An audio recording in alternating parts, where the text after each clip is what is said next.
Tempt. Romance audiobooks. A safe place to explore your dreams. Chapter 1. Meredith. I gripped the rope as my partner inched me down the dusty stone shaft, my breath tight in my chest, my heart racing harder with each passing second. I wasn't scared of heights, the dark, or tight spaces. And yet, I hated this situation. Irrationally, I both wanted Dens to lower me faster and pull me back up. Alas, this was my only option to complete the job our boss had assigned. A ladder would be too wide to fit down such an ancient passage. Plus, hauling it around would be a dead giveaway and too clunky to slip past on-site guards. Suddenly, gravity took me into a free fall. I let out a yelp and squeezed the rope tighter, as if that would save my ass from plummeting to my death. The rope snapped taut a second later, and my gaze seared upward. "Sorry!" Dens' baritone boomed as he peered down at me. "Thought I heard someone walking by. It was nothing, though." I scowled at him. "Pay better attention, or next time I'll make you stuff yourself down here." The threat was an empty one. Denzel was too broad-shouldered to fit through the opening leading into the Egyptian tomb. His budding beer gut wouldn't help either. Though he knew I was talking nonsense, he smartly didn't reply, just kept lowering me into the abyss at a measured rate. A few minutes later, my feet touched down on sand. I exhaled my first long breath since I'd entered the shaft and released the rope. My legs wobbled from the combination of the adrenaline rush and the shifting ground. "You there, Stone?" he asked. "Yeah," I called back. "How deep?" A brief pause told me he was checking the measurements marked on the rope. We were thorough criminals. It was why we were the best in the biz. 60 feet! Really deep. That was deep. "Write it down," I said. We might need the data later if this site proved fruitful. "I'm going to search." I fished around in my sack for my flashlight. After our earlier reconnaissance, which had involved getting the site's archaeology team so plastered they'd talk about their dig, we'd learned there was more in the tomb than just the treasure we were after. Something strange was hidden down here. On the streets, Egyptians and visiting scholars alike gossiped about an item lost since the time of the pharaohs, a magical amulet last worn around the neck of the man occupying this very tomb. The wearer had the power to make others mad. The necklace had not been uncovered yet, but I had hoped that I'd be the one to find it. That sort of artifact was an item our clients would pay a fortune for. As soon as my boss heard about it, the necklace became our primary target. Thankfully, because the lead archaeologist's right-hand man proved especially charmed while under the influence. He told me all about the dig, what they hoped to find, the eerie chill of the tomb. He even showed me, or the doe-eyed wannabe grad student he thought I was, a detailed map of the dig after we made out. The moment he'd fallen asleep, I swiped the map and ran to find Dens. The young archaeology professor was going to be pissed at himself for indulging in that last beer. Hopefully, by the time he realized the map was missing, I'd be in Moscow or Paris, where my best buyers lived. I kind of felt bad about deceiving him. He'd been a good guy.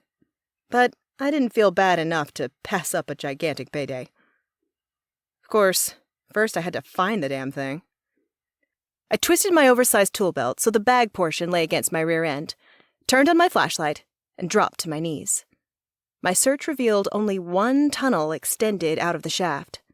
I lay prone on my belly, an army crawled through it, doing my best not to sneeze as the dust teased my nostrils, flooding them with the stale scent of earth that hadn't seen the light of day since the time of the pharaohs.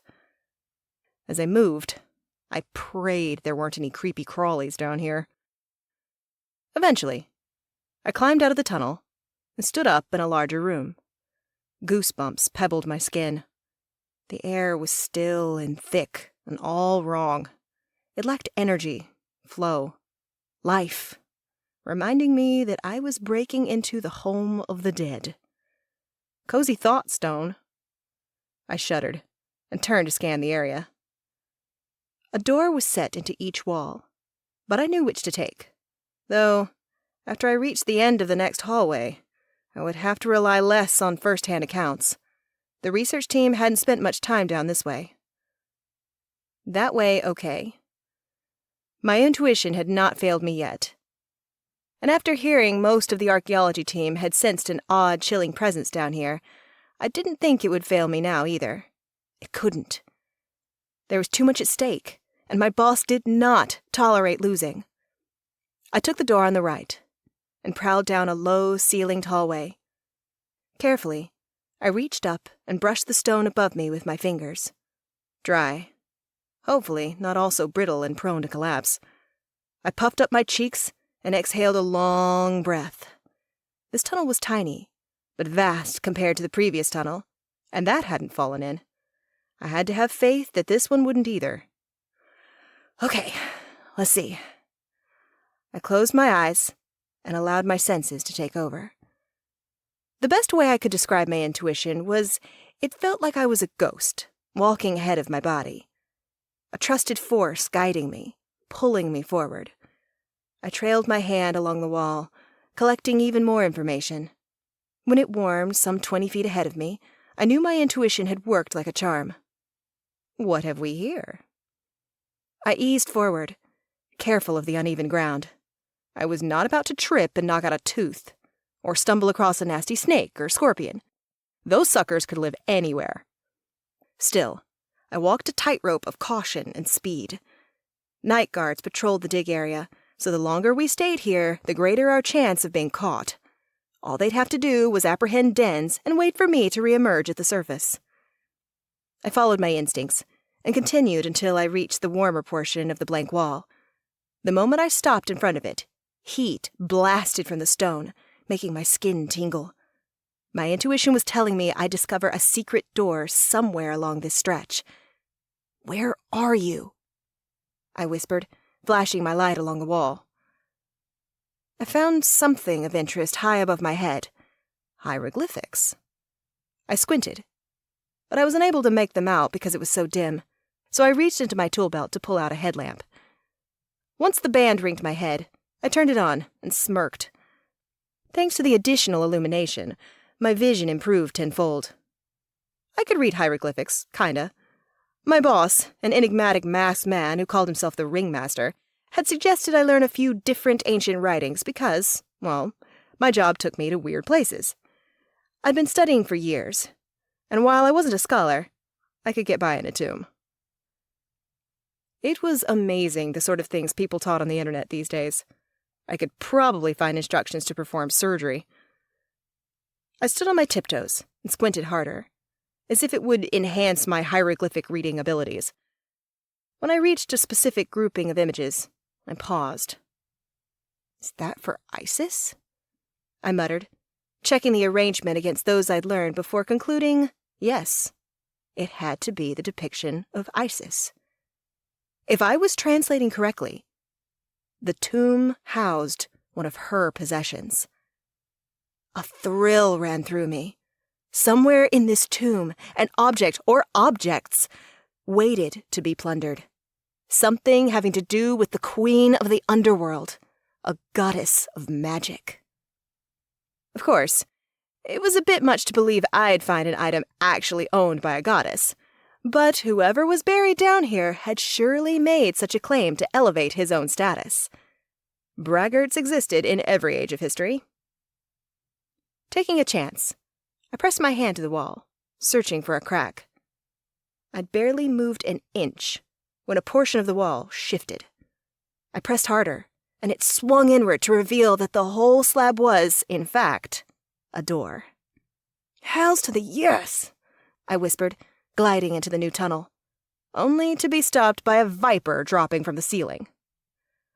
I jumped back and screamed bloody murder as the snake hissed and retreated into the darkness. "You've got to be kidding me!" I whisper-yelled. "Why'd you do me that way?"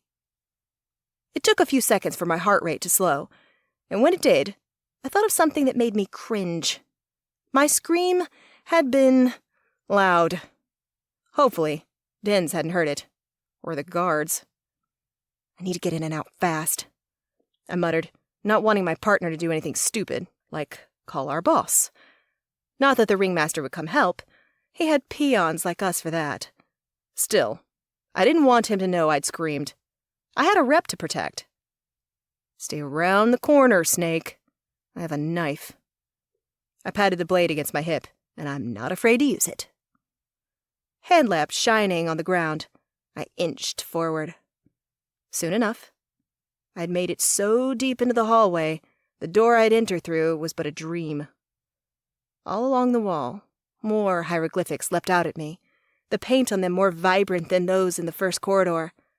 Many of them featured Isis, too. Girl power, I whispered, trying to ignore the growing hunch that this might not just be a dead rich guy's tomb, but some type of shrine. Had the archaeologists gotten it wrong? The hallway led deeper into the earth, and I walked with even more care as the downward tilt grew steeper. I couldn't be sure how long I'd been going when I found myself in a large, open, square room.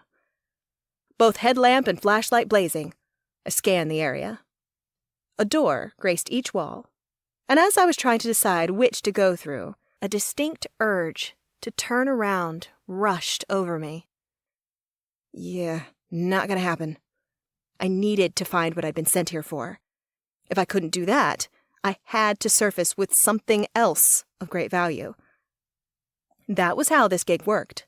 If I came back empty-handed, the ringmaster would be angry, and when the ringmaster was angry, people tended to get hurt. The long scars along my spine tingled, a reminder of when I'd screwed up before. In the days after my caning, they'd hurt like hell. Now the ugly lines were just a reminder. And to be honest, I counted myself as lucky. That was all I got.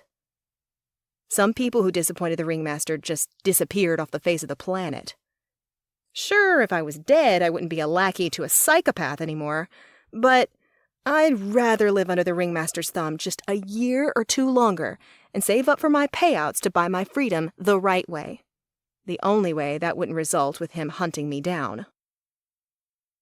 Something, I'd bet a creepy-crawly snake, moved in the darkness, shifting rocks as it slithered ever closer.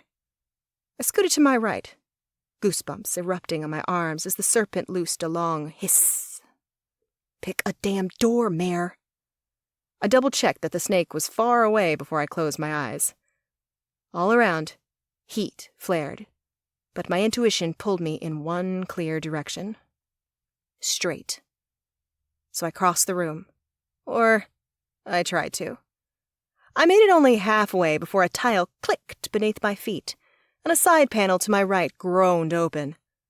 My heart leapt into my throat, and I spun in time to see a flurry of daggers zooming toward me.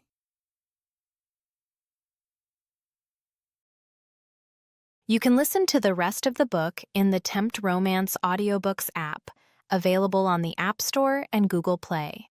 The link to the book is in the description. Discover even more bestsellers and exclusive stories updated weekly, only in Tempt Romance audiobooks.